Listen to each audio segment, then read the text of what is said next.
तो चलिए अब आगे बढ़ते हैं। यानी डिफरेंट टाइप ऑफ जो रॉक होती हैं with differences in their structures offer varying resistance. तो अलग अलग रॉक होंगी, तो कोई हार्ड होगी कोई सॉफ्ट होगी, तो उन्हें तो उसी प्रकार से जो रेजिस्टेंस है उनके द्वारा जो है लगाया जाएगा वेरियस जियोमॉर्फिक प्रोसेस पर।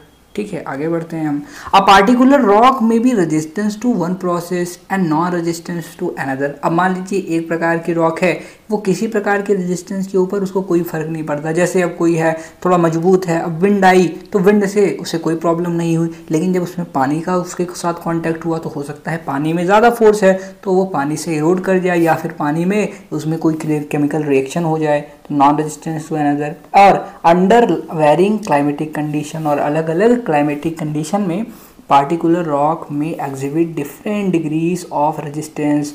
तो अलग अलग क्लाइमेटिक कंडीशन में हो सकता है कि ठंडी पड़े, गर्मी की वजह से उसके मॉलिक्यूल दूर दूर हो जाएं, रेजिस्टेंस कम हो जाए, ठंडी पड़े कंडेंस हो जाएं, और कुछ ऐसी प्रोसेस हो सकती है जिससे क्लाइमेट का असर उसके ऊपर पड़ रहा है कि उसकी जो डिग्री ऑफ रेजिस्टेंस है वो इंक्रीज हो रही है, कम हो रही है।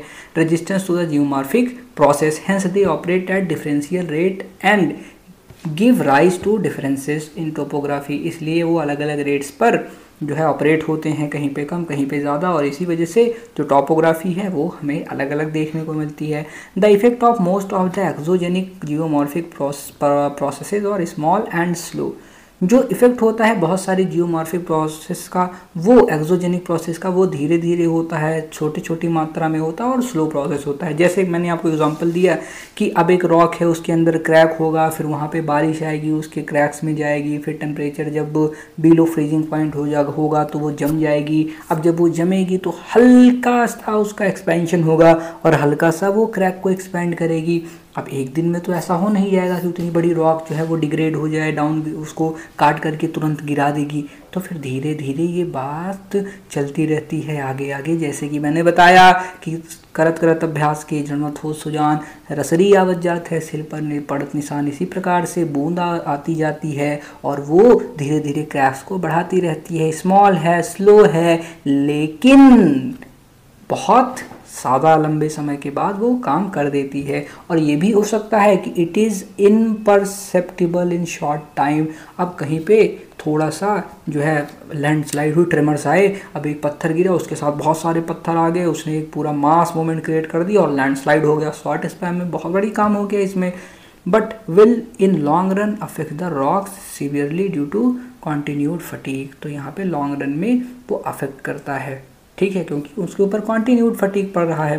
Finally it boils down to one fact, और सब अंततोगत्ता हम यहाँ पर पहुँचते हैं कि differences on the surface of the earth throw though originally related to the crystal evolution continues to exist in some form or other due to differences in types and structure of the earth materials।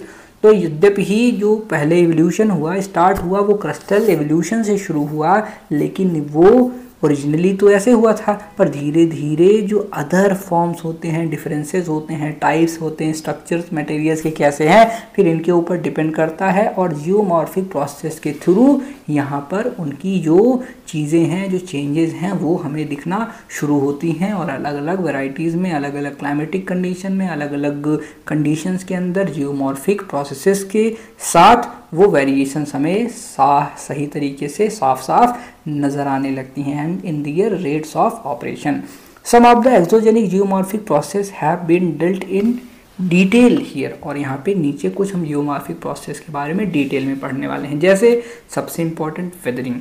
अब weathering क्या होता है? Weathering is action of element of weather and climate over earth material. तो यहाँ पे weathering एक ऐसा action है जिसमें element of weather and climate over earth materials, यानी अर्थ के मटेरियल्स के ऊपर जब वेदर का और क्लाइमेट का, वेदर क्या होती है और क्लाइमेट क्या होती है ये मैंने आपको पढ़ाया हुआ है, कमेंट करके बताइए। तो जब वेदर और क्लाइमेट का इफेक्ट किसी मटेरियल के ऊपर पड़ता है और उसमें चेंजेस लाता है तो उसे क्या कहते हैं? उसे हम वेदरिंग कहते हैं। वेदरिंग, वेदरिंग मतलब वेदर, और वेदर से जब कोई चेंजेस आए उस वजह से वेदरिंग। तो there are number of processes within weathering which act either individually और टुगेदर। तो यहाँ पे नंबर ऑफ प्रोसेसेस हैं, कई सारी प्रोसेस हैं जो कि एक साथ या अलग अलग अफेक्ट करती हैं अर्थ के मटेरियल्स को और रिड्यूस करती हैं डेम टू फ्रेगमेंटल स्टेट, और उसको बड़ा है, इतना बड़ा चट्टान है तो उसको फ्रेगमेंट कर देंगी, छोटे छोटे में डिवाइड कर देती हैं। Weathering is defined as a mechanical disintegration and chemical decomposition. या तो ये मैकेनिकल डिसइंटीग्रेशन भी हो सकता है और उसी के साथ साथ इसमें केमिकल डिकम्पोजिशन हो सकता है, यानी वो कट करके जब निकलेंगे तो मैकेनिकल हो गया, उनके अगर केमिकल चेंजेस आ रहे हैं कुछ तो केमिकल डिकम्पोजिशन हुआ, जिसके बारे में आप अभी यहाँ पे अच्छे तरीके से पढ़ने वाले हैं। और rock through the actions of various element, अलग अलग एलिमेंट के एक्शन से, जैसे वेदर हो गया और क्लाइमेट हो गया। एज वेरी लिटिल और no motion of material takes place in weathering, जैसा कि बहुत कम या ना के बराबर motion of material takes place in weathering, it is an in situ और ऑन साइट प्रोसेस। या तो ये इन सीटू प्रोसेस होगी या फिर ऑन साइट प्रोसेस होगी। तो it is this little motion which can occur sometimes due to weathering synonymous with transportation, if not why. तो इसका आप जवाब दीजिए, इट इज़ इन सीटू और ऑन साइट प्रोसेस, यानी उस साइट पर होगी या फिर उस साइट पर होगी, या इन सीटू होता है, इन सीटू मतलब उसके लिए रिस्पॉन्सिबल होगी। Weathering process are conditioned by many complex geological, climatic and topographic and vegetative factors. तो जो वेदरिंग प्रोसेस होती है वो ऐसे कंडीशन होती है, कैसे कि conditioned by many complex geological, climatic, topographic and vegetative factors. अब जैसे कि आप पहाड़ पे गए हैं, वहाँ पे आप देख रहे हैं लैंडस्लाइड हो रही है। लैंडस्लाइड क्यों हो रही है? क्योंकि वहाँ पे मान लीजिए पानी का बहाव बहुत तेज है, या फिर वहाँ पे थोड़े से ट्रेमर्स हो गए हैं। अब ट्रेमर्स की वजह से हुई, यानी वो एक एक्सोजेनिक प्रोसेस हुई या एंडोजेनिक प्रोसेस हुई। अर्थक्वेक आया तो एंडोजेनिक प्रोसेस हुई। और मान लीजिए वहाँ पे क्या हुआ, बारिश बहुत तेज हुई, बारिश की वजह से स्लस आ रहा है, लैंडस्लाइड हो रही है, तो उसमें क्या हुआ, वो एक्सोजेनिक फोर्स के कारण हो रही है, पानी के कारण हो रही है। लेकिन वहाँ पे पहले छोटा सा जो एक पत्थर टुकड़ा हटा हुआ था, फिर उसने बहुत सारे पत्थर अपने साथ लिए। वो क्यों हुआ? क्योंकि वहाँ पे हुआ था डिफॉरेस्टेशन, और डिफॉरेस्टेशन जब हुआ तो जो होल्डिंग कैपेसिटी थी, यानी जो पेड़ जो उनकी जड़ें उस सरफेस को होल्ड करके रखी थी, अब वो हट गई, वहाँ से वेजिटेशन लॉस हुआ, डिफॉरेस्टेशन हुआ। तो ये भी एक कारण है। तो वही कह रहा है कि ये कॉम्प्लेक्स होता है, जिसमें क्लाइमेट भी होता है, टोपोग्राफी भी रिस्पॉन्सिबल होती है, वेजिटेटिव फैक्टर भी रिस्पॉन्सिबल होता है। यानी अगर वहाँ पे पेड़ होते तो ऐसा होता ही ना, और अगर वहाँ पे ग्रेडियंट ना होता तो ऐसा होता ही ना, और वहाँ पे अगर ये क्लाइमेट यानी बारिश होती ही ना तो ऐसा होता ही ना। तो जब कुछ होता ही ना तो कुछ होता ही ना, जब कुछ नहीं होता तो फिर कुछ होता ही ना। तो climate is of particular importance. तो जो क्लाइमेट है उसमें उसका भी एक इंपॉर्टेंस है। Not only weathering processes differ from climate to climate, और ना केवल वेदरिंग जो प्रोसेसेस होती हैं वो एक क्लाइमेट से दूसरे क्लाइमेट में डिफर करती हैं या बदलती रहती हैं, but also depth of weathering mental. तो जो वेदरिंग मेंटल है, यानी जितना वेदरिंग होगी, जितनी डेप्थ होगी वेदरिंग की, वो भी चेंज होती रहती है। 6.2 में हम देखेंगे, जैसे कि यहाँ पे देखिए, अब इसको हम समझने की कोशिश करते हैं। कैसे? ऐसे। तो पहला देखिए, ये फ्रेश रॉक है, यहाँ पे आपका फ्रेश रॉक हमें देखने को मिल जाएगा। तो ये नीचे हमारा फ्रेश रॉक है, ठीक, ये। फिर दूसरे नंबर पे zone of little chemical alteration है, और यहाँ पे छोटी थोड़ी सी अल्टरेशन केमिकल की हो गई है, ये जगह है। फिर तीसरा zone of moderate to good chemical alteration. तो तीसरी जगह पे क्या मॉडरेट और गुड केमिकल अल्टरेशन हो सकता है। क्ले मिनरल जोन, और चौथे में कहा गया क्ले है और मिनरल जोन है, यहाँ पे मिनरल या क्ले पाई जा सकते हैं, यहाँ पर भी सेम चीज़ है। फिर पांचवा जोन आता है zone of dominance of oxides of aluminium. तो एक ऐसा जोन है जहाँ पे ऑक्साइड्स ऑफ एल्यूमिनियम यानी एल्यूमिनियम के ऑक्साइड्स हमें देखने को मिल जाएंगे। फिर soil with oxides of iron and aluminium. फिर छठवां ऐसी जगह है जहाँ पे ऑक्साइड हमें देखने को मिलेंगे, किसके? एल्यूमिनियम के और आयरन के। अब इनके रीजन्स हम देखते हैं। रीजन्स देखेंगे तो ये आपके टुंड्रा में हमें देखने को मिलेगा, जहाँ पे सिर्फ एक और थोड़ा बहुत, जब इधर आप बढ़ने लगेंगे किसकी तरफ? टाइगा और पॉडजोल जोन की तरफ, तो यहाँ पर हमें 2, 1, 2, 3 तीनों देखने को मिलेगी, प्लस हमें 4 भी देखने को मिलेगा। और प्रेसिपिटेशन यहाँ पे इतना हो रहा है, यानी हाई प्रेसिपिटेशन है। फिर स्टेपीज हमारे पास यहाँ पे आएगी, बहुत ज़्यादा हाई नहीं है लेकिन इसके कंपैरिजन में हाई है। हाई तो आपकी यहाँ पे आ रही है ट्रॉपिकल फॉरेस्ट में, ये देखिए ये तो बहुत ज़्यादा हाई है। फिर यहाँ से और आगे जाएंगे, स्टेपीज आएगी और एक ट्रांजिशन जोन होती है किसके बीच में, आपके जो वेजिटेशन है, डेजर्ट है उसके बीच में, और जो आपके ग्रास लैंड ये बीच में आते हैं ना, ये आपके वेजिटेशन और डेजर्ट के बीच में ये होते हैं ट्रांजिशन जोन्स। फिर यहाँ पे टेम्परेचर हमारा ऐसे ऐसे इंक्रीज कर रहा है, देखिए पोल्स से हम मान लीजिए जा रहे हैं, फिर यहाँ से ये टेम्परेचर इतना ऐसे बढ़ रहा है, टेम्परेचर का लाइन हो गया ये। फिर यहाँ पे फिर एक टाइम ऐसा आएगा जब प्रेसिपिटेशन कम होगी, फिर प्रेसिपिटेशन यहाँ पे इंक्रीज़ कर जाएगी, और जहाँ पे प्रेसिपिटेशन कम हो रही है वहाँ पे सिर्फ और सिर्फ हमें फर्स्ट लेयर देखने को मिल जाएगी।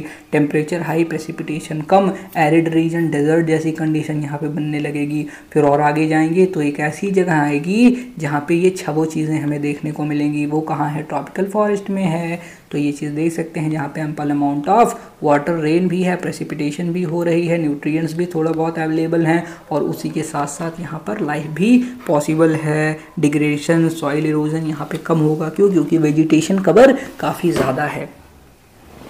तो इससे आपको समझ में आ गया होगा। Climatic reasons and depth of weathering mantles, तो यहाँ पे कितनी वेदरिंग पॉसिबल है। Adopted and modify from the Strakhov 1967, तो ये किसके द्वारा है, स्ट्रैकहो द्वारा है, क्योंकि 1967 में दिया गया था। अब एक्टिविटी है आपके लिए, देख लीजिए। There are major groups of weathering process, तो यहाँ पे मेजर ग्रुप्स होते हैं वेदरिंग प्रोसेस से, कौन कौन है, 3 मेजर ग्रुप्स हैं, एक केमिकल, एक फिजिकल या फिर मैकेनिकल, एक biological weathering process. Very rarely does any of these process ever operate completely by itself, और बहुत ऑफन, बहुत कम ही ऐसा, रेयरली ही ऐसा होता है कि ये पूरा अपने आप से हो जाए। But quite often a dominance of one process can be seen, तो इसमें से पर हम देखेंगे कि किसी एक का जो डोमिनेंस है वो ज़्यादा होता है। तो यहाँ पे केमिकल वेदरिंग होगी, तो जहाँ पे केमिकल वेदरिंग होगी वहाँ पे मैकेनिकल वेदरिंग भी होगी, वही चीज़ कह रहा है। लेकिन कहीं पे जो डोमिनेंस ज़्यादा होता है, फिर वही बात आती है कि सारे मिलके हमको उल्लू बना रहे हैं, सब चीज़ें एक साथ ही होती हैं, सब उसमें मिली उली हैं, बस ये हम पढ़ रहे हैं समझने के लिए कि अच्छा ये भी होता है, वो भी होता है, ये ज़्यादा होता है तो ये हो गया, बाकी सब चीज़ें ऐसे जुड़ी होती हैं। The group of weathering process, जो ग्रुप होता है वेदरिंग प्रोसेस का, विद सोल्यूशन हो गया, कार्बोनेशन हो गया, हाइड्रेशन हो गया, ऑक्सीडेशन हो गया, reduction act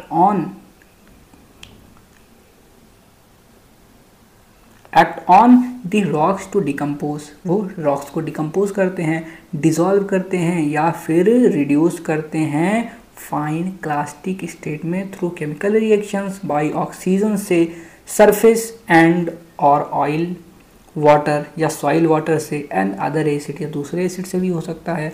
water and air, जब वाटर और एयर जिसमें ऑक्सीजन आती है, कार्बन डाइऑक्साइड आएगी, अलॉन्ग विथ हीट के साथ प्रेजेंट होती है, तो speed up all chemical reaction, तो सारे केमिकल रिएक्शन को स्पीड अप करने का काम करती है over and above the carbon dioxide present in air. Decomposition of plants and animals increases the quantity of carbon dioxide underground और over and above carbon dioxide present in air, तो जो carbon die present होती है air में, decomposition of plants and animals, तो जो plant and animal का जो डिकम्पोजिशन होता है वो इंक्रीज करता है quantity of carbon dioxide underground, ज़मीन में वो कार्बन डाइऑक्साइड की क्वांटिटी को इंक्रीज़ करेगा। क्योंकि आप लोगों को पता है कि जो चीज़ें मर जाती हैं, फॉर एग्जांपल वो कार्बन में कन्वर्ट हो जाती हैं, तो वो कार्बन को इंक्रीज़ करता है, कार्बन डाइऑक्साइड में कन्वर्ट होती हैं वो। फिर these chemical reactions on various minerals are very much similar to the chemical reactions in laboratory. फिर जैसे लेबोरेटरी में होता है वैसा हमारी धरती में भी होता है, यानी लेबोरेटरी की मजाल थोड़ी है कि वो हमारी धरती से कुछ, नेचर से कुछ अलग काम कर दे, वो वही काम करेगा जो नेचर करेगी और उससे बहुत ज़्यादा नीचे गिरा हुआ काम करता है। ठीक है, फिजिकल वेदरिंग प्रोसेस की बात करते हैं। नीचे का मतलब है कि आपने प्लास्टिक बनाया, डिग्रेड नहीं होगा, उन्होंने पत्ती बनाई है, डिग्रेड हो जाएगा। फिजिकल और mechanical weathering process depends on some applied forces, कुछ अप्लाइड फोर्सेस पर डिपेंड करते हैं। The applied forces could be, एक ग्रेविटेशनल फोर्स हो गई जैसे कि ओवरबर्डन प्रेशर हो गया, लोड एंड शेयरिंग हो गया, स्ट्रेस, अब लोड ज़्यादा है, शेयरिंग स्ट्रेस है, और एक्सपेंशन फोर्सेस हैं ड्यू टू टेम्परेचर, अब टेम्परेचर ज़्यादा हो रहा है तो चीज़ें एक्सपेंड कर रही हैं, भाग रही हैं। क्रिस्टल ग्रोथ और एनिमल एक्टिविटी, किसी एनिमल एक्टिविटी की वजह से हो सकता है, क्रिस्टल ग्रोथ की वजह से हो सकता है। Third, water pressure control by waiting and drawing cycle. अब वेट हो रहा है, ड्राई हो रहा है, वेट हो रहा है, ड्राई हो रहा है, क्रीक्स लाएगा, एवोपरेशन होगी। तो एक्सेस एवोपरेशन जब होती है तो आप देखेंगे क्रैक्स पड़ जाते हैं मिट्टी उट्टी के अंदर। क्यों? क्योंकि उसके साथ अपना मॉइस्चर तो ले ही जाता है, साथ ही में वो सरफेस को गर्म करके जो और भी मॉइस्चर होता है वो भी लेके चला जाता है और वहाँ के जो मॉलिक्यूल्स होते हैं उनको कमज़ोर कर देता है, बॉन्डिंग जो है वो कमज़ोर करेगा और वहाँ पे इस जो स्क्रैचेस हैं वो फॉर्म कर देते हैं, ठीक है, क्रैक्स फॉर्म हो जाते हैं। Many of these forces are applied both at the surface and within different earth material, surface पर और बहुत से अर्थ मटेरियल्स में, लीडिंग टू रॉक फ्रैक्चर, जिससे रॉक में फ्रैक्चर हो जाते हैं। और most of the physical weathering process are caused by the thermal expansion and pressure release. और बहुत सी जो आपकी फिजिकल वेदरिंग होती है वो किससे होती है? थर्मल एक्सपेंशन, कहीं पानी गया तो गर्म हो गया, एक्सपेंड कर गया तो क्रैक आ गए, फिर प्रेशर रिलीज हो गया। तो these process are small and slow, ये धीरे धीरे होती हैं और बहुत छोटी छोटी मात्रा में होती हैं, लेकिन ये ग्रेट डैमेज कर सकती हैं रॉक्स को बिकॉज ऑफ कॉन्टीन्यूड फटीग, क्योंकि हर रोज़ थोड़ा थोड़ा ये फटीग कर रही हैं। और the rock suffer due to repetition और कंट्रैक्शन एंड एक्सपेंशन, और कॉन्ट्रैक्शन और एक्सपेंशन जैसे होता रहता है तो सफ़र करती रहती हैं। यही चीज़ मैं आपको पहले ही बता रहा हूँ, तो बहुत बड़ी बात नहीं है इसमें, बहुत छोटी छोटी चीज़ें हैं, बस ध्यान से आपको पढ़ना है। बेसिक कॉन्सेप्ट हमेशा आपका एक ही रहता है, दो ही रहता है, वही चीज़ आप समझ लीजिए, पूरा चैप्टर आपको समझ में आ जाएगा। बायोलॉजिकल एक्टिविटी एंड वेदरिंग, जो बायोलॉजिकल वेदरिंग होती है is contribution to or removal of mineral, जो कि रिमूवल करती है मिनरल्स को एंड आयंस को from weathering environment and physical changes due to growth or movement of organism. इसका मतलब क्या है कि जो बायोलॉजिकल वेदरिंग होती है कंट्रीब्यूट करती है रिमूवल ऑफ मिनरल्स में एंड आयंस में, फ्रॉम कहाँ से? वेदरिंग इन्वायरमेंट से, वो आयंस और मिनरल्स को रिमूव कर देती है। और फिजिकल चेंजेस आते हैं किस वजह से? Due to growth or movement of organism, क्योंकि यहाँ पे जो ग्रोथ हो रही है या मूवमेंट हो रही है ऑर्गेनिज्म की। फॉर एग्जांपल आपने देखा होगा, अगर आपने कभी कुआं देखा होगा गांव में, तो कुएं में जो उसके अंदर की वॉल्स होती हैं उसमें पीपल का पेड़ आ जाता है, और वो जब वो पीपल का पेड़, वो खंडर में जाएंगे वहाँ भी आपको देखने को मिलेगा, तो उसकी दीवारों में कई बार पेड़ जम जाते हैं, पीपल के पेड़ आ गए। अब जब वो पेड़ आए और उनकी जड़ें आई तो जड़ें बड़ी होंगी, धीरे धीरे वो भारी हो जाएंगे, तो हो सकता है वो लेके नीचे भी गिर सकते हैं उसको, क्योंकि लोड बढ़ा दिया है और उसमें जो बाइंडिंग फोर्स है उसको कम कर दिया, तो ये भी होती है। अब यहाँ पे और उसके अलावा बरोइंग हो गई, वेजिंग हो गया एनिमल्स, जैसे कि अर्थवॉर्म हो गए, टर्माइट्स हो गया, रॉडेंट हो गए। अब टर्माइट, रॉडेंट और अर्थवॉर्म क्या करते हैं? आप जाएंगे धीरे धीरे छोटा छेद करते रहेंगे, छेद करते करते वो भुरभुरी बना देते हैं, और भुरभुरा बना देंगे तो मजबूती कम हो जाएगी, मजबूती कम हो गई तो किसी दिन भाई साहब कोई भी छोटी मोटी एक्टिविटी हुई, बस काम आपका चालू हो गया। Help in exposing the new surfaces, और न्यू सर्फेसेज एक्सपोज करते हैं to chemical attacks. Chemical attacks भी हो सकता है, मान लीजिए उस पोर्स में अब कुछ आया, केमिकल घुस गया और वहाँ पे रिएक्शन करना स्टार्ट कर दी, ठीक। Assist in penetration of moisture and air, वहाँ से मॉइस्चर और एयर भी पेनिट्रेट कर जाएगी। ये भी होता है, कहीं पे पेड़ जम गया है, किसी पत्थर में घासें आ गई हैं, तो उस घास के थ्रू जो है अंदर पानी भी घुस जाएगा, वो एक्सपैंड करेगा, कॉन्ट्रैक्ट करेगा, एक्सपैंड करेगा, कॉन्ट्रैक्ट करेगा, तो इससे अब स्पेस ज़्यादा मिल जाएगी किसको? उस छोटे से पौधे को, और वो छोटा सा पौधा बड़ा बनने लगेगा, और फिर वहाँ पे फर्दर एक्सपेंशन हो रहा है, फर्दर क्रैक्स आपके बड़े बनते जा रहे हैं और उसको जगह मिलती जा रही है, पर वहाँ तो उसका डिग्रेडेशन का प्रोसेस चालू हो गया है, वहाँ तो आपके रॉक की बर्बादी चालू, तो इसकी ज़िंदगी यहाँ पे बढ़ रही है, वहाँ उसका होल बढ़ रहा है, उसका क्रैक बढ़ रहा है, और उसकी ज़िंदगी अब बस ख़त्म होने वाली है। Human being by disturbing vegetation, human being भी डिस्टर्ब करते हैं वेजिटेशन को, प्लाविंग करके, कल्टीवेट करके सॉइल को, और हेल्प करते हैं मिक्सिंग में और creating new contacts between air, water and mineral, और ये भी एक रीज़न होता है कि एयर, वाटर, मिनरल का कॉन्टैक्ट कर देते हैं। अब फॉर एग्जाम्पल हमने रोड्स बना दी हैं, अब रोड्स बनाई हमने तो क्या किया, उसके बगल में ड्रेनेज बना दिया। अब आप कहीं माउंटेन पे जाते हैं तो रोड के बगल ड्रेनेज होती है। अब ऐसा हो सकता है कि वो जो ड्रेनेज है वो ऐसे आई, अब ड्रेनेज आपकी रोड्स पे आई, यानी रोड पे पहले तो था ऐसे पूरा सब सड़क जा रही थी, ऐसे पूरा ऐसे आया पानी, ऐसे बहा और पूरा पानी नीचे चला गया, वैली में चला गया। लेकिन अब क्या हो रहा है, वो पानी रोड पे आ रहा है, रोड से फिर वो पानी ऐसे ड्रेनेज में जा रहा है। अब वो ड्रेनेज में हो सकता है कहीं उसको जहाँ पे रिलीज कर रहे हैं अच्छी तरीके से अगर वैली में रिलीज कर दिया तो ठीक, और अगर उसको सही रिलीज, उसका से रिलीज पॉइंट नहीं है और वो कहीं दूसरी स्ट्रीम पकड़ लिया तो धीरे धीरे वो जो है कहीं जाके किसी चट्टान को वेदर कर रहा है, धीरे धीरे उसमें क्रैक डेवलप करा रहा है, और किसी दिन ऐसा आएगा कि वो रोड के पास वहीं जहाँ वो इम्पैक्ट डाल रहा है वो सहित रोड सहित पूरा वो ज़मीन ढह जाएगी। तो ये चीज़ भी हो सकता है। Decaying plant and animal matter help in the production of humic, carbonic and other acids. तो अगर कोई प्लांट मर जाएगा, डीके हो जाएगा, कोई एनिमल मर जाएगा, डीके हो जाएगा, तो ये एसिड बनाते हैं जैसे कि humic, carbonic and other acid, जो कि इन्हेंस करते हैं डीके को और सॉल्युबिलिटी को बढ़ाते हैं। पर उसी के साथ साथ ये वेदरिंग में भी बहुत मदद करते हैं। Plant root exert tremendous pressure on the earth materials mechanically breaking them apart. और प्लांट की जो जड़ें होती हैं वो तो चीड़ के ही अंदर जाएंगी ना, धीरे धीरे स्पेस बनाती हैं, फिर ऐसे घुस गई, फिर वहाँ पे मोटा होना शुरू कर दिया। तो ऐसे ही होता है जैसे आप किसी को, अब 3 फ्रेंड्स हैं, वैसे मैं रिकमेंड नहीं करता हूँ, लेकिन 3 फ्रेंड्स किसी बाइक पे बैठे हुए हैं, जगह कम है, पहले बैठने में दिक्कत होती है, थोड़े 2-4 किलोमीटर जाते हैं जब गड्ढा गुड्ढी में गाड़ी इधर उधर ऊपर नीचे होती है, कार में बैठ के जाते हैं 3 लोग, आप 4 लोग एडजस्ट नहीं हो पाते हैं, फिर थोड़ी देर बाद सब एडजस्ट हो जाते हैं, उसी में अपना स्पेस उन लोगों को मिल जाता है। तो बस वैसे ही एक बार जब घुस गई अंदर फिर वो अपना स्पेस बना लेती है, then you not have to do anything, और आप उसमें आपको कुछ करने की ज़रूरत नहीं है। There is nothing can be done by you and you don't have to do anything। फिर अब स्पेशल इफेक्ट्स ऑफ वेदरिंग की हम बात करते हैं। एक्सफोलिएशन क्या होती है? This has already been explained under physical weathering. इसको हम फिजिकल वेदरिंग में पढ़ चुके हैं उस प्रोसेस में। ऑफ अनलोडिंग, अनलोड करना, थर्मल कॉन्ट्रैक्शन एंड एक्सपेंशन, और थर्मल एक्सपेंशन, और सॉल्ट वेदरिंग या सॉल्ट की वजह से जो वेदरिंग होती है। Exfoliation is the result but not a process. जो एक्सफोलिएशन होता है ये एक रिजल्ट होता है, ये एक प्रोसेस नहीं है कि ये होगा ऐसा होगा तो फिर ये होगी, नहीं, ये एक रिजल्ट है। यानी इन चीज़ों की वजह से जो अंत में हमें रिजल्ट मिलता है उसको हम कहते हैं flaking off more or less curved sheet of sales from over rocks और bed result in smooth and rounded surfaces. तो यहाँ पे क्या कह रहा है कि फ्लेकिंग ऑफ यानी flaking off more or less curve sheet, यानी जो ज़्यादा कर्व शीट होंगी, थोड़ी या ज़्यादा कर्व शीट सेल्स की, of sales from over rocks, यानी रॉक के ऊपर से या फिर बेड रॉक के ऊपर से, वो रिजल्ट क्या करती हैं? स्मूथ, यानी स्मूथनेस उसमें होगी, और राउंडेड सर्फेसेस होती हैं, उनकी जो सर्फेसेस होंगी वो राउंडेड होंगी, स्मूथ होगी। तो 6.3 फिगर हम देखते हैं और आपको मैं दिखाता हूँ। यहाँ पे आइए 6.3 and 4, where is 6.3, 6.2,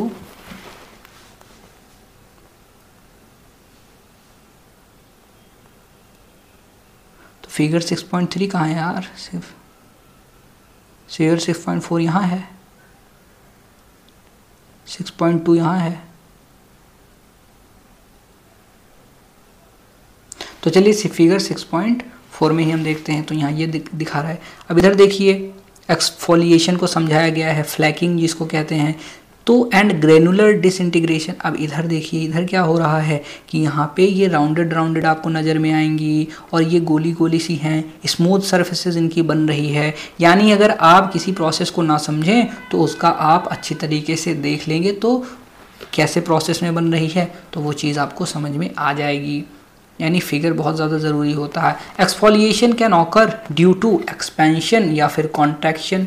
ये या तो एक्सपेंशन की वजह से हो सकती है या फिर कॉन्ट्रैक्शन की वजह से हो सकती है। इंड्यूस बाय टेम्परेचर चेंजेस, जो कि टेम्परेचर चेंजेस की वजह से होते हैं।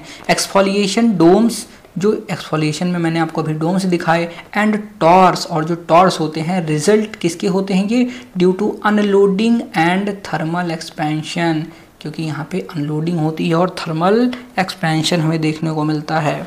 ठीक, फॉर एग्जांपल अगर आप यहाँ पे देखेंगे ये, तो ये आपको अच्छी तरीके से समझ में आ जाएगा।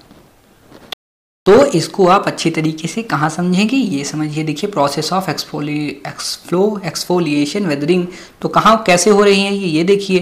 पहले दिन हुआ, फिर रात हुई, फिर इसमें आ गए आपके धीरे धीरे क्रैक्स। और ये क्रैक्स क्या होते हैं, इन क्रैक्स के कारण क्या होगा, इधर आके देखिए आप, इन क्रैक्स के कारण हो रहा है कि ये इसके साइड साइड वाली, जो इसके आसपास वाली चारों तरफ वाली लेयर थी, ये हट गई। अब ये एकदम बढ़िया बढ़िया सी, बड़ी स्मूथ स्मूथ सी राउंडेड सरफेस हमें देखने को मिली। जैसा कि आप लोगों ने देखा होगा, कहाँ जो आपके बड़े बड़े इतने बड़े बड़े पत्थर आते हैं फिर सैंड वगैरह में, वो भी बड़े बड़े स्मूथ स्मूथ से बढ़िया बढ़िया से लगते हैं। अब इसका एक और एग्जाम्पल है, ये क्रस्ट के पास अगर आप देखेंगे यहाँ पे, तो यहाँ अगर आप नज़र डालेंगे तो ऊपर से क्या है, ऊपर से ये आपकी सरफेस है, अंदर कोई रॉक भरी हुई है। अब धीरे धीरे प्लूटॉन, इसको हम प्लूटॉन कह रहे हैं, ये डीपली बरीड है प्लूटॉन। अब ऊपर इसके क्या है, सरफेस है, लैंड है या मिट्टी है, कुछ भी है। अब धीरे धीरे जब ये डिनंडेट हो जाएगी, इरोजन इसका हो जाएगा, तो ऊपर से ये थोड़ी थोड़ी सी नज़र आने लगेगी, यानी mass expose by erosion, erosion overlying soil का इरोजन हुआ। अब यहाँ से ये एक्सपोज इसका चालू हो गया, और फिर ये भी धीरे धीरे डिनंडेट हो जाएंगी, इरोजन हो जाएंगी, फिर ये हमें और ज़्यादा देखने को मिलेगा। तो एक्सफोलिएटेड स्लैब हमें बाहर देखने को मिलेगा। फिर इसमें भी जो है फर्दर एक्सफोलिएशन होगा, और फिर इस तरीके से कुछ फॉर्मेशन हमें देखने को मिल जाएगी। तो यही प्रोसेस है एक्सफोलिएशन की। कितनी सिंपल प्रोसेस है, लेकिन उसमें गांचा पांचा कर दिया है, और गांचा पांचा ज़्यादा समझ में नहीं आता हम लोगों को, इसलिए मैं सोचता हूँ कि आपको जल्दी जल्दी से कुछ चीज़ें बढ़िया से दिखा के समझा दिया जाए, क्योंकि कई बार कुछ चीज़ें देख के ज़्यादा समझ में आती हैं, मुँह से कितना भी बोल लो नहीं समझ में आएगी, क्योंकि मुझे भी नहीं आती थी भाई, मैं भी ऐसे होता था, फिर जो नहीं समझ में आता था उसको, ज्योग्राफी में हमेशा सबसे अच्छी बात है, जो ऐसे ना समझ में, वो फिगर देखो, तुरंत समझो, उसको समझने की कोशिश करो, फिर फिगर देख के एक एक डॉट लिंक करो, सब चीज़ें समझ में आएंगी। तो मुझे लगा कि आपको इसमें एक्सफोलिएशन में प्रॉब्लम होगी समझने में, तो छोटी सी प्रोसेस है तो मैंने दिखा दिया। Significance of weathering, significance of weathering क्या होती है, weathering process are responsible for breaking down the rocks into smaller fragments. तो वेदरिंग प्रोसेस क्या है, ये रिस्पॉन्सिबल होती है ब्रेक डाउन करने के लिए रॉक को छोटे छोटे फ्रैगमेंट्स में, और preparing the way for formation of not only regolith and soils, ना केवल ये रिगोलिथ या फिर सॉइल्स बनाती हैं। रिगोलिथ मतलब क्या होगा, छोटे छोटे जो आपके दाने जैसे पत्थर होते हैं, या फिर सॉइल बनाती हैं सैंड की तरह, फिर बाद में बनेगा। But also erosion and mass movement, बल्कि यहाँ पे इरोजन भी होगा और मास मूवमेंट भी होगा। फिर बायोम्स आप देखेंगे, और biodiversity is basically a result of forest. तो बायोम्स आपके जो बनते हैं, वेजिटेशन होती है, फॉरेस्ट जो होते हैं वो किसके रिजल्ट होते हैं, इन्हीं के रिजल्ट होते हैं, result of forest vegetation. And forest depend किस पर करते हैं, डेप्थ ऑफ वेदरिंग मेंटल का जो डेप्थ है, वेदर में जो वेदरिंग मेंटल्स है उसकी डेप्थ कितनी है, इसके ऊपर डिपेंड करते हैं। Erosion can not be significant, erosion बहुत ज़्यादा नहीं हो सकता if rocks are not weathered, अगर रॉक्स वेदर्ड नहीं हैं, अगर रॉक एकदम ऐसे मजबूत बनी हुई हैं तो उसमें इरोजन होगा कैसे, जब रॉक ऐसे पकड़ के बैठी हुई हैं। अगर आपके घर में फूट नहीं पड़ी है आप लोगों में, तो कोई तीसरा व्यक्ति आकर के आपको अलग कैसे करा सकता है, आपसे लड़ाई कैसे करा सकता है। आपके फ्रेंड, आपका फ्रेंड सर्कल है 4-5 लोगों का, अब उनके बीच अगर कभी भी कोई फूट नहीं है कि उसको ये नहीं लग रहा है कि ये इसका ज़्यादा है, इसके पास ज़्यादा पैसा हो गया है, इसके पास एटीट्यूड ज़्यादा हो गया है, ये उससे क्यों बात करता है, वो उससे क्यों बात करता है, ये पैसे कम देता है, मैं देता हूँ, हम सारे फ्रेंड ज़्यादा करते हैं, ये कम करता है, हम तो घुमाने भी लेके जाते हैं, घुमाने नहीं ले जाता, ये थोड़ा गरीब है, ये थोड़ा वो है। तो अगर आपके बीच फूट नहीं है तो कोई तीसरा आकर के फूट नहीं डाल सकता, लड़ाई नहीं करवा सकता। और अगर थोड़ा भी है कि कहेगा भाई तू सही कह रहा है, तू ही करता, ये चारों तो निकम्मे हैं, तेरा ही पैसा खाते रहते हैं, तो वो जो है अलग हो जाएगा। यानी यहाँ पे थोड़ी सी वेदरिंग उनके अंदर पहले से हो रखी थी, थोड़ी सी फूट उनके अंदर पहले से थी, क्रैक्स दिमाग में पहले से थे। अब किसी ने आए, वो क्रैक पकड़ के फाड़ दिए, वो क्रैक बड़े हुए तो पकड़े गए, तो फिर क्या हुआ, यहाँ पर हो गई वेदरिंग। ठीक है, that means weathering aids mass wasting. और अब इसमें क्या होगा, मास वेस्टिंग होगी। अब जो पहले कभी टूची पूची होती थी, अब डायरेक्ट लड़ाई होगी। अरे तू निकम्मा है, वो कहेगा तू निकम्मा है, मैंने तेरे लिए ये किया, मैंने तेरे लिए वहाँ जाके लड़ाई करी है, ये किया है, वो किया है। फिर सब अपना गुणगान करने लगेंगे, और फिर वहाँ पे हो जाएगी फूटम फूट। तो erosion and reduction of relief and changes in land form, और फिर उनकी दोस्ती में चेंज हो जाएगी, लैंड फॉर्म में दरार आ जाएगी, इरोजन पड़ जाएगा, रिडक्शन हो जाएगा, ग्रुप रिड्यूस कर जाएगा, रिलीफ जो है ऑफ रिलीफ यानी उनका ग्रुप जो पहले 5 लोगों का था अब वो सब अलग अलग स्प्लिट हो जाएंगे, 2 इधर चले जाएंगे, 2 उधर चले जाएंगे, एक कहीं और जाएगा, किसी और के पीछे लग जाएगा वो। और कॉन्सिक्वेंस ऑफ इरोजन किसकी वजह से हुआ, इरोजन की वजह से हुआ। और इरोजन उनका हुआ किस वजह से, क्योंकि उनके अंदर वेदरिंग हो गई, फूट पड़ गई। Weathering of rocks are deposits helps in the enrichment and concentration of certain valuable ores of iron, manganese, aluminium and copper. तो वेदरिंग ऑफ रॉक और डिपॉजिट जो होते हैं वो हेल्प करते हैं एनरिच करने के लिए कंसंट्रेशन कुछ वैल्यूएबल ओर्स का, जैसे आयरन हो गया, मैग्नीज हो गया, एल्यूमिनियम हो गया, कॉपर हो गया, which are a great importance for the national economy, और नेशनल इकॉनमी के लिए बहुत ज़्यादा इंपॉर्टेंट है। और यही रीज़न है कि सब लोग इसके पीछे पड़े हुए हैं, एक्सप्लॉयटेशन चल रहा है और जो है जंगल उंगल की ऐसी की तैसी हो रही है। Weathering is an important process in the formation of soil, और वेदरिंग ना हो तो सॉइल कैसे बनेगी।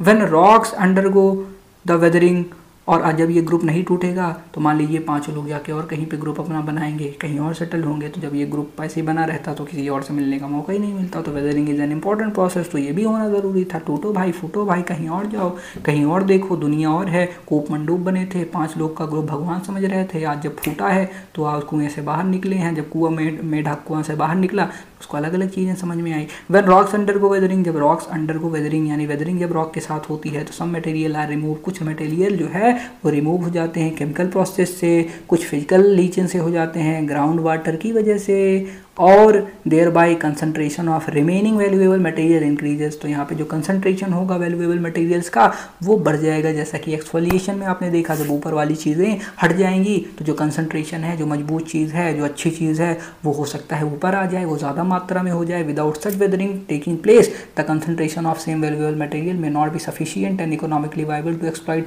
और अगर उसमें बहुत सारी चीज़ें हैं तो ज़्यादा खुदाई करनी पड़ेगी, ज़्यादा मिट्टी निकालना पड़ेगा, ज़्यादा अनयूजुअल चीज़ें, अनयूजफुल चीज़ें निकालनी पड़ेगी, जिसकी वजह से खर्चा भी ज़्यादा आएगा, इकोनॉमिकली वाइबल नहीं होगी। कि हम 1000 की चीज़ निकालने गए थे, 1000 का सोना निकालने गए थे और 1 लाख खर्च किस पे कर दिया, मिट्टी झाड़ने में, उसका पानी निकालने में, स्लस निकालने में। तो फ़ायदा हुआ कि नुकसान हुआ, नुकसान हुआ। इसी वजह से हमारे इंडिया में अभी जो एक्सप्लोरेशन है आपकी सेल गैसेस का, क्योंकि हम भी गोंडवाना लैंड के पार्ट हैं तो हो सकता है हमारे अंदर भी, हमारे यहाँ पर भी काफ़ी सारे रेयर अर्थ मेटल मिल जाएं, फॉसिल फ्यूल्स मिल जाएं, पर हम ऐसा क्यों नहीं कर पा रहे हैं, बिकॉज हम जो है रिस्क टू रिवार्ड फैक्टर देख के चलते हैं। हो सकता है हमने कब बहुत सारा पैसा लगा दिया लेकिन वहाँ पे मिला ही नहीं, और जो मिला भी वो इकोनॉमिकली वाइबल नहीं है। तो हमारा जो अच्छा खासा पैसा है which we can invest on the infrastructure development, social infrastructure development, that will be wasted and we will go little bit forward या backward in term of development of the economy.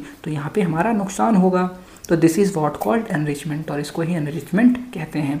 Mass movement की बात आती है, these movement transfers of mass of rock debris down the slope under the direct influence of gravity. That means जो air है, water है और ice है, do not carry debris, ये डेब्रिस कैरी नहीं करते हैं with them from place to place, but on other hand the debris may carry with it air water and ice. तो आइस और एयर वाटर ये जो होते हैं ना अपने साथ डेब्रिस लेके नहीं चलते, लेकिन हो सकता है कि डेब्रिस अपने साथ इनको ले ले। कि जैसे पानी आया उसने इसको इधर उधर किया तो पानी अपना उसके तो काम ही है, वो तो धीरे धीरे जा ही रहा है। लेकिन जब सारे लोग एक साथ आ गए, बोले आओ पानी, हम तुमको डायरेक्शन देते हैं, अब पानी उस तरफ से जाने वाला था, जैसे ये स्लोप है और इधर से फिर एक स्लोप और है, तो पानी भाई साहब ये देखिए जैसे ये स्लोप बना हुआ है और उधर भी एक स्लोप है, पानी भाई साहब का ड्रेनेज यहाँ से था, लेकिन अब यहाँ से जो बहुत सारे लोग आए और ये सारे जो लोग हैं मतलब ये जो चीज़ें हैं यहाँ पे जो स्लस वगैरह हो गया, जो मेटल्स आ गए, जो मेटल मतलब जो रॉक्स आ गई और सारी कंपाउंड्स आ गए, तो ये लेकर के यहाँ एलिमेंट्स लेकर के इसको इस रास्ते से जा रहे हैं और इस रास्ते में क्या बना रहे हैं, इस रास्ते में सबको उखाड़ते हुए जा रहे हैं और यहाँ पे इसके लिए नाली बना दी, आओ भैया हमारे साथ आ पाओ, तो इसको खींचे हैं अपने साथ और इसको ड्रेनेज दे रहे हैं, इसको स्लोप दे रहे हैं, ग्रेडियंट दे रहे हैं, तो ये अपना रास्ता भूल करके इस रास्ते चल पड़ा तुम्हारे साथ, हम भी तेरे संग हो लिए साहिब क्योंकि आप ताकतवर हैं और ताकतवर के साथ दुनिया है तो वो भी इसके साथ हो लेते हैं, ठीक है। तो the movement of mass may range from slow to rapid, तो ये जो मूवमेंट है मासेस की वो स्लो भी होती है, रैपिड भी हो सकती है। Affecting shallow to deep column, जो कि अफेक्ट करती है छिछले से लेकर के डीप कॉलम तक ऑफ मटेरियल्स एंड इंक्लूड, और इसमें इंक्लूड होता है क्या, creep flow, slide and fall. Gravity exert its force on all matter, और ग्रेविटी तो आपको पता ही है उसका काम ही क्या, खींचना। बस कोई अगर ऐसी की जगह ऐसे मिल गया तो वो खींच लेगी, वो उसको हिला डालेगी। वैसे कोई है तो खींच के अर्थ फाड़ करके तो अपने पास बुलाएगी नहीं।